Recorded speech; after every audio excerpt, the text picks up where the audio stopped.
Om Ajnanatimirandasya Jnananjana Shalakaya Chakshurunmilitam Dhena Tasmai Shri Gurave Namah. Aham. I. Samadaya. Fixing firmly. Mana. The mind. Yatha. Just as. Aha. Said. Na. Our. Sankarshana. Lord Sankarshana. Tat Charana Aravinde. At his lotus feet. Twat Vajra. Of your thunderbolt. Ramha. By the force. Lulita. Torn. Gramya. Of material attachment. Ashaha. The rope. Katim. The destination. Mune. Of Narada Muni and other devotees. Yami. I shall achieve. Pavidha. Giving up. Loka. This material world. Where one desires all kinds of impermanent things. Translation. By the force of your thunderbolt, I shall be freed of material bondage and shall give up this body and this world of material desires. Fixing my mind upon the lotus feet of Lord Sankarshana, I shall attain the destination of such great sages as Narada Muni, just as Lord Sankarshana has said. Altogether, by the force of your thunderbolt, I shall be free of material bondage, and shall give up this body and this world of material desires. Fixing my mind on the lotus feet of Lord Sankarshana, I shall attain the destination of such great sages as Narada Muni, just as Lord Sankarshana has said. Srila Prabhupada's purport. The words Aham Samadhaya Mana indicate that the most important duty at the time of death is to concentrate one's mind. If one can fix his mind on the lotus feet of Krishna, Vishnu, Sankarshana, or any Vishnu Murti, his life will be successful. To be killed while fixing his mind at the lotus feet of Sankarshana, Dhritarashtra asked Indra to release his Vajra, or thunderbolt. He was destined to be killed by the thunderbolt given by Lord Vishnu. There is no question of its being baffled. Therefore, Dhritarashtra requested Indra to release the thunderbolt immediately, and he prepared himself by fixing his mind at the lotus feet of Krishna. A devotee is always ready to give up his material body, which is described herein as Gramya Pasha, the rope of material attachment. The body is not at all good. It is simply a cause of bondage to the material world. Unfortunately, even though the body is destined for destruction, fools and rascals invest all their faith in the body and are never eager to return home back to Godhead. For us, as we're practitioners of yoga, one of them is the idea of concentrating the mind. This is something that's a theme that's brought up again and again in the Bhagavad Gita and the Srimad Bhagavatam. In the Gita, Krishna says in the 15th chapter, 7th verse, that the living entities are struggling with the six senses, and which also includes the mind. And the mind is mentioned, Krishna mentions in the Bhagavad Gita also, how it is that the soul transmigrates from one body to another because of the state of the mind. The mind takes on vrittis, or impressions from the world, and it also becomes affected by the three modes of material nature. In 13th chapter of the Gita, Krishna says, Purusha prakriti stohi bhukti prakriti jan gunan karanam guna sangosya sarasat yoni janmasu. We take birth in various places because of the influence of the three modes of material nature. That's the cause. And that's the cause, but the very specific effect of those modes of nature is upon our mind. And when the mind is conditioned in a certain way, we see the world in a certain way. We don't see the world the way it is. We see the way we filter it through our conditioned mind. There are three aspects of mind. One is perception. In fact, we don't perceive things actually until we concentrate upon them. For instance, someone may be talking to you, and then you're thinking about something else, like going to the store and buying yourself a sarsaparilla. And somebody told you that, it's time, 7:15 is the time for class, and then, 2 minutes later you say, what time is the time for class? Because your mind was somewhere else. You weren't perceiving it. You didn't perceive it, although the information was there. It came into your senses, but your mind didn't pick it up because you didn't focus on it. So mind has to be focused on a particular stimuli in order to perceive it. And then after it is perceived, then there's interpretation. So the mind interprets everything according to its condition. And in the 17th chapter of the Bhagavad Gita, Krishna mentions that we're made of our faith. Part of that phenomenon is that we interpret the world in a certain way according to the way our mind becomes molded by the three modes of material nature. So people see different things when they look at them. And I may take in some input from the material world, from the external environment. It comes into the mind, I do perceive it, and then my mind interprets it in a certain way. For instance, I'm walking down the hallway here at the Bhakti Center, and someone walks by me, but they don't smile at me. And then I think, oh, they hate me. And then I go to my room, and all night long I'm thrashing, why do they hate me? And then, because of that interpretation, my body goes through some changes. And then the mind picks up the body's changes and then confirms it. Said, oh, the body's going through changes, therefore it must be true. And I stay in this loop of perception and an interpretation, and then the mind reconfirming what it just took in from the environment to say, oh yes, this is reality. And here we're hearing from Vritrasura, who previously was Chitraketu. Chitraketu had been cursed by Parvati for making a comment about Lord Shiva and Parvati, and then he had to take birth as a demon in one life, but he was still a devotee, even though externally he was a demon.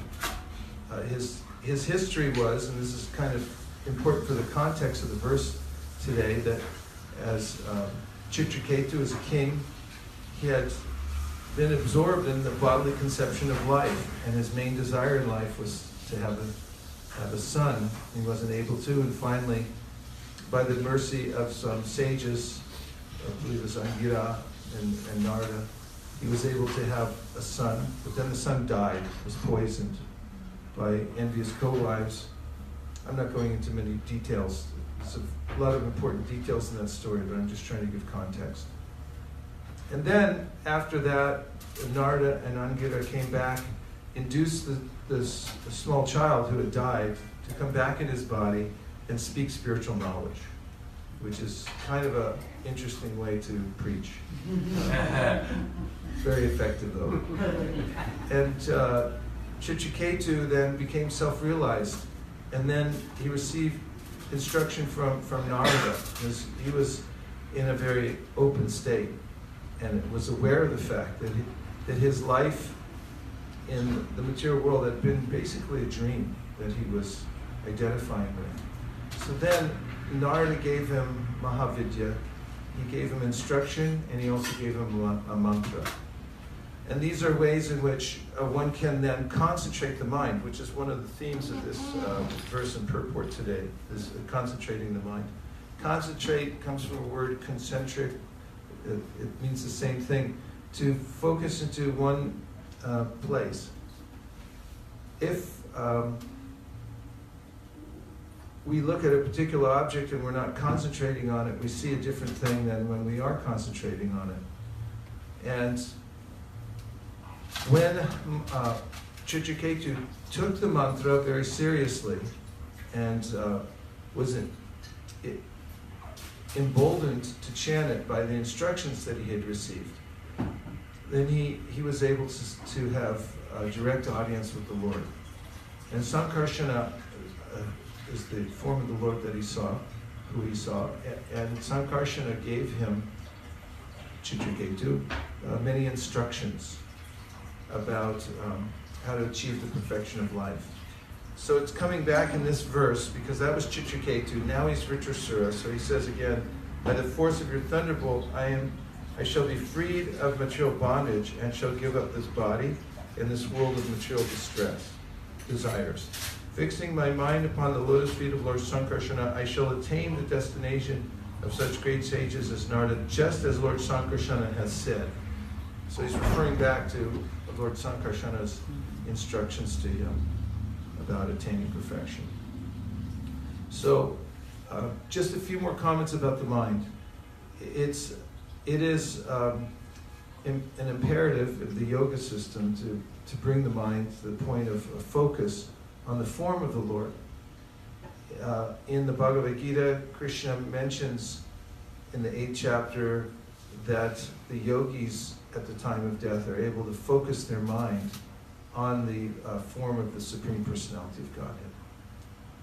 And he also goes into detail in that chapter, in the 8th chapter, about how the mind carries us from one body to the next. And gives a general instruction for everybody who's interacting with the material world out of necessity, because everyone has some interaction with the material world. Tasmat sarveshu kaleshu ma manusmaradujacha mayarpita manubhutir mami vaishyasya samshaya. That while you're doing your necessary work, you should also think of me. Prabhupada mentions that to do that, one requires the mantra, the Hare Krishna mantra, and one should chant Hare Krishna and do one's work at the same time. So, by learning to focus the mind on Krishna throughout one's life, the idea is that at the time of death, one will have this yoga balena, or the strength of yoga to be able to think of the Lord. So that is one aspect of the verse. The other is that there's a very important way that Vritrasura is looking at this whole situation. He's in battle, and Indra's taken up his thunderbolt, which is a deadly weapon. And, I mean, you can think about it and think, oh, that has nothing to do with me. Nobody's going to threaten me with a thunderbolt. But maybe they'll threaten you with something else. Or maybe I'll be visited by some kind of deadly agent, which is what's being presented here. That Vritrasura is seeing that thunderbolt, which is sure death for him, as an agent of the Supreme Personality of Godhead. So this is the vision of a pure devotee. In the material world, there are we'll undergo many tribulations, we'll come across various circumstances where we'll be threatened in various ways, and maybe even with death.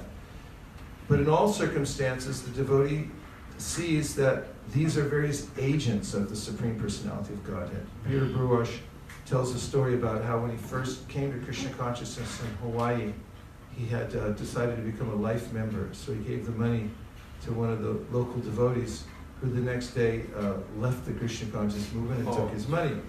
So Peter Bruash, Prabhupada happened to be there, went to Prabhupada in his room and complained. And he said, this devotee stole all my money that I gave for the life membership. And Prabhupada said, do not become disturbed with the agent of the instrument of your karma.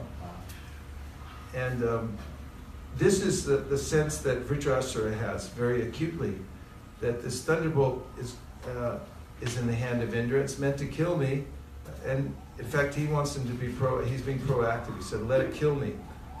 But the point is, given in by Brahma in the famous verse from the Bhagavatam, Tate anukampam susuikshamano punjane evatma kritam vipakam. The devotee is always thinking that whatever kind of circumstance I'm in is an agency for the Supreme Personality of God. In other words, Krishna's trying to tell me something.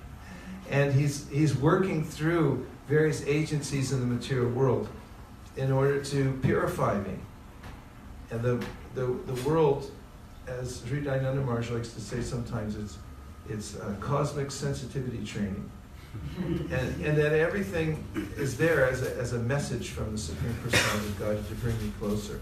So this agency is very important meditation for the devotees, because we may not be able to see the form of the Lord everywhere, but if we develop a submissive attitude and understand that Krishna is the Supreme Controller and that He's benevolent and He's trying to help me, then wherever I go and whatever circumstance I come into, I will then see the hand of the Supreme Personality of Godhead.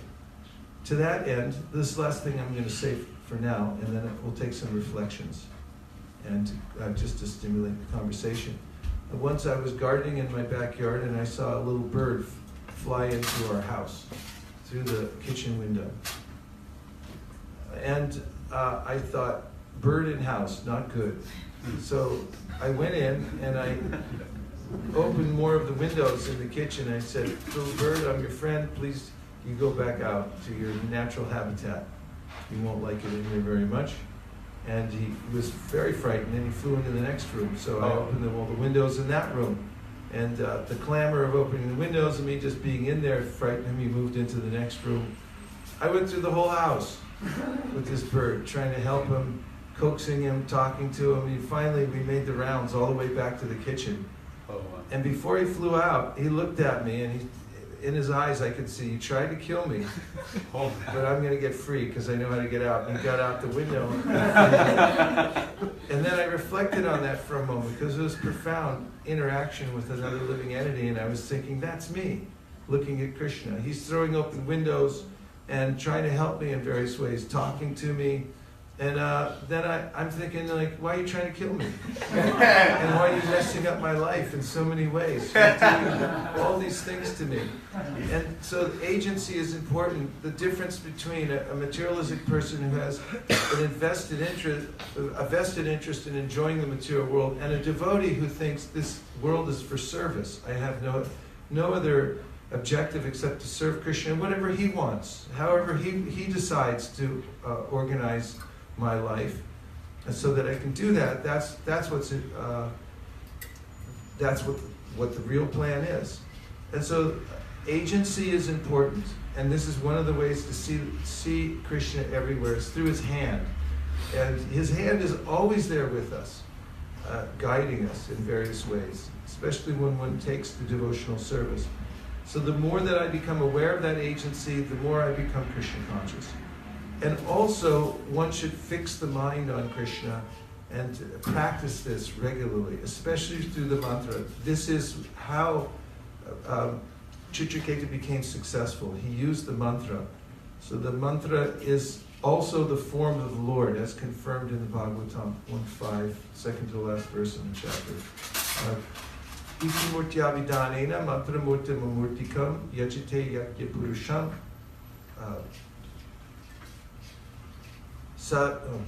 Iti murtya vidanena mantra murtim amurtikam yajite yakya purusha sasamyak darshana puman. The full darshan of the Lord can be had by the mantra, and in an easy way.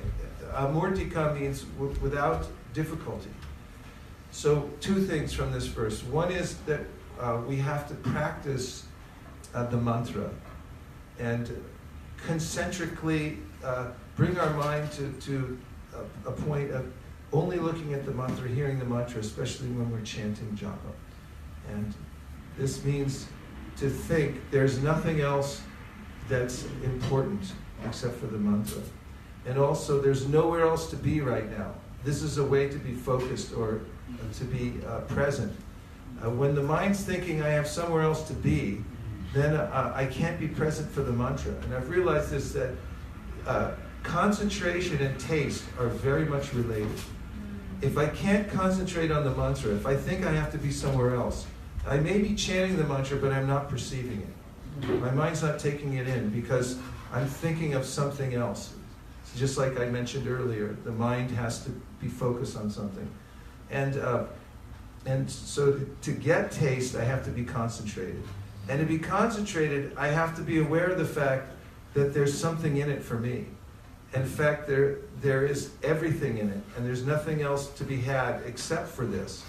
And that's why you have to have sambandha gyan, you have to have knowledge of the mantra, and you also have to chant it, both of these things, to help the mind come to this point of full concentration on the mantra. So if one practices throughout one's life, looking at the mantra, hearing the mantra, and remembering that one is speaking the names of the Supreme Personality of Godhead, and that there's a great consequence for doing that deliberately, then one can actually attain the same perfection as Chitraketu. Simultaneously, as one moves about the world, one should also remember the agency of the Lord. That everything that's happening to me is an arrangement by the Supreme Personality of Godhead, and we should therefore respond to those circumstances accordingly, and appropriately. Now I'll take some reflections. Yes, Prabhu. Thank you very much for your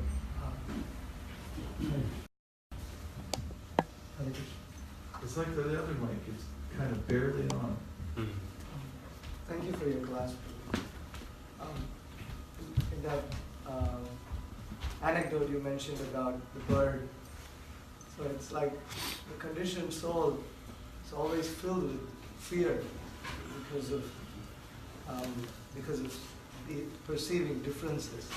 And even after coming to Krishna consciousness, we are still filled with a lot of that fear when we execute services. We are concerned whether we are proceeding in the right direction, whether we're doing the right. Is this the way that we are supposed to perform our service, and is this the way to please Krishna and Guru? And sometimes we look for these signs, like you were mentioning, to see Krishna's will, but sometimes we're not able to perceive that very clearly, and that can be confusing and bewildering. In fact, in some cases, even discouraging when we are performing devotional service. How do we look for signs, at the same time not have a fear? Because sometimes I feel the fear is out of attachment to the result, but giving up the attachment to the result is also a little difficult, because the result is something we hope would be pleasing to Krishna. You are correct. The reason that I have fear is because I have a vested interest in the result, and I want it to go a certain way. And as soon as I have a vested interest, then I'm afraid, because I have something to lose. When you don't have anything to lose, then there's no more fear. Yeah. So Krishna does his part, or he has his part. And we also have our part, because we're individuals. So our part is kind of a little more simple than Krishna's, because Krishna has to make all kinds of arrangements, but he can handle it. However, my part is to make sure that I'm surrendered, or at least surrendering, because the more I am aware of the fact that I am deliberately and consciously surrendering to Krishna, then the more I can just let go and let Krishna do his part. I often, although Krishna is doing everything, I'm still thinking, no, I have to help and make sure that it gets done and stuff. Which is true. I do have to do my due diligence in all that I do. I have to be methodical, but Krishna says, be methodical, but be dispassionate also, especially about the result. Your job is to figure out how to surrender. That's the main thing. And to offer yourself and, whatever you do to Krishna. He'll then, give you the intelligence how you can do your duty. And it may not be clear as we move forward exactly what I'm supposed to do and so forth. The world's a confusing place, even as we're in the process of devotional service. Yudhishthira, after the Battle of Kurukshetra, was disconsolate because of the result. However, there's a way in which when we're completely surrendered, or at least we're checking to see that I'm surrendering, we're asking to surrender, especially through chanting the Maha Mantra, saying, Krishna, I surrender, then we'll have an innate feeling, and we'll have a confidence that because I'm surrendering, Krishna is organizing the world in such a way that I can come closer to him, and that my duty will be done properly.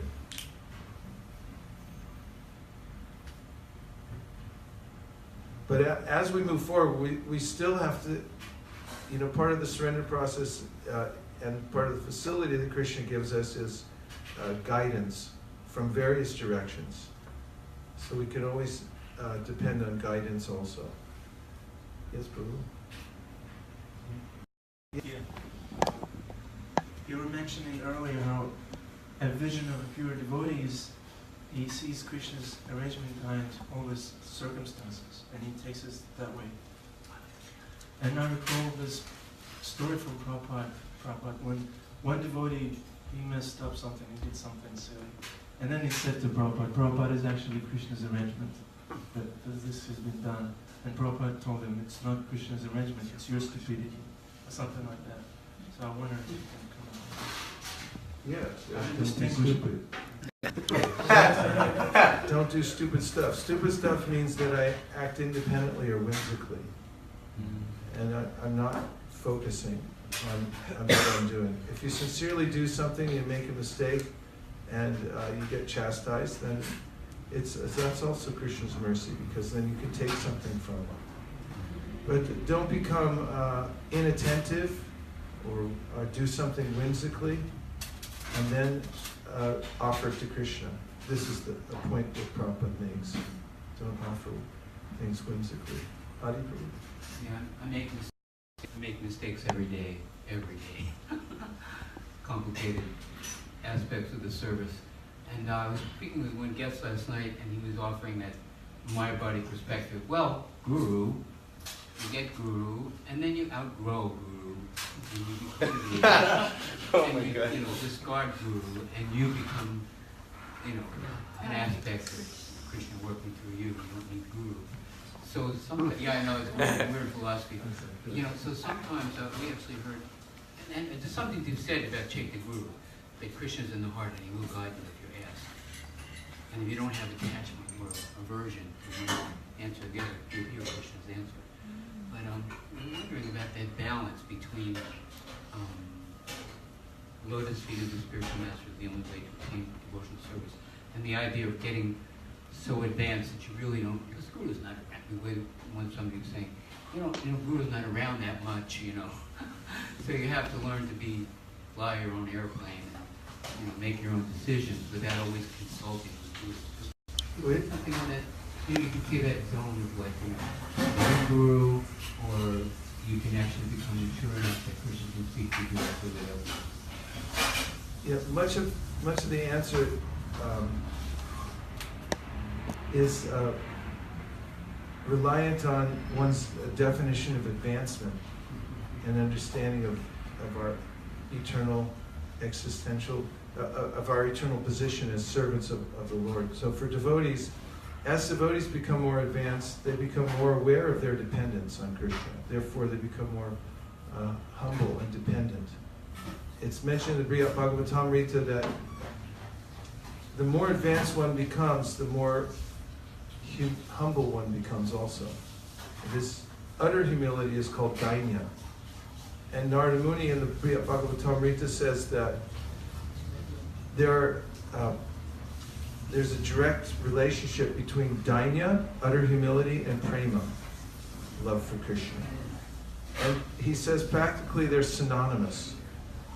And you can't see one without the other, because as one becomes more aware, that he's dependent on Krishna becomes more humble. Whereas others who think that the goal of life is to become God, then don't develop that kind of dainya. They think that they are Narayan or that they are the Supreme. And so that never manifests. But the ultimate goal of life is to become the eternal servant of Krishna in Chaitanya Mahaprabhu. Yes?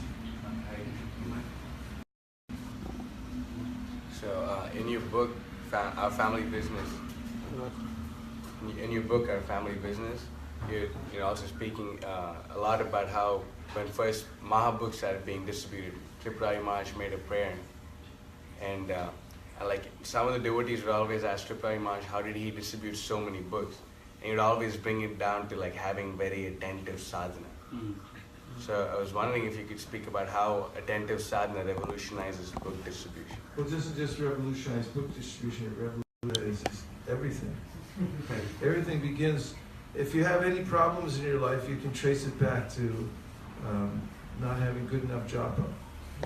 Or if you're having success in your life and your devotional life and everywhere else, you can trace it back to your japa. So if you want to change your life, change your japa. Wow.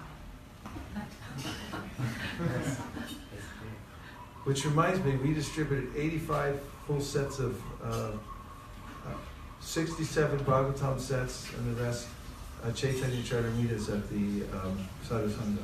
Wow.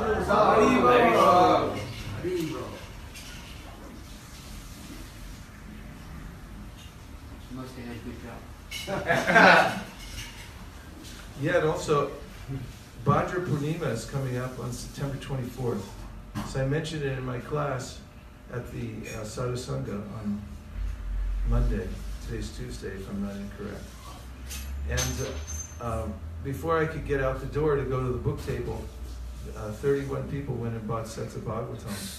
And the reason is because they heard from the 12th canto, I mentioned that Srila Vyasadeva says that if one gives, Shukadeva Goswami says, if one gives a set of Bhagavatams as a gift on the full moon day in the month of Bhadra, then one goes back home, back to Godhead.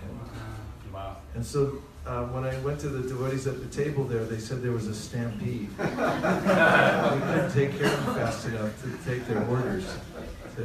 So Bhadra Purnima is a program we're organizing for internationally.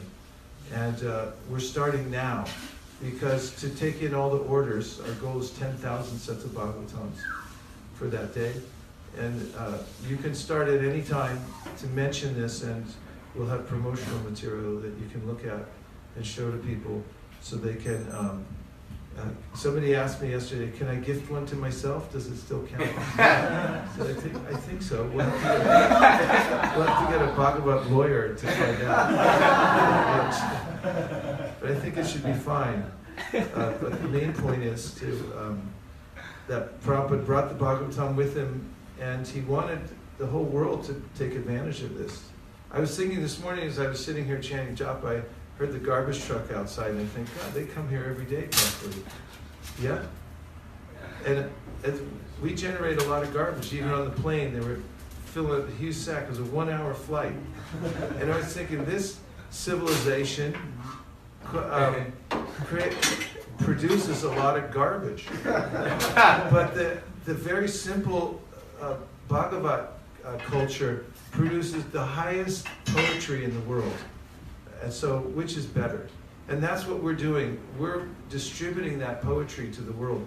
And it's not just regular mundane poetry, it's poetry that will open one's heart and eyes to the spiritual world. So it's the most worthy cause that you're all engaged in here. Giving your full attention to the mantra, seeing the world as Krishna's agency to purify you so you can go back home, back to Godhead, and using your life to distribute the most beautiful poetry in the world, the Hare Krishna mantra and the Srimad Bhagavatam, to everybody that you meet. And I'll be very excited to hear the exact number of Bhagavatam sets that you're committed to distributing between now and Bhadra Purnima. that will really enliven me, just to hear the number that you come up with. How many zeros are on the end and all that kind of stuff. Okay? Yes. Sure, no problem. Say yes. Yes, no problem. Thank you. Gaur Premanande. Haribo. I go to Haribo. Haribo, Nitai Gaura Haribo, Nitai Gaura Haribo, Haribo, Haribo, Nitai Gaura Haribo.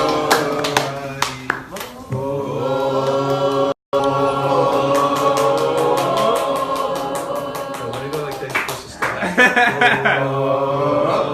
Vanchakalpalvashya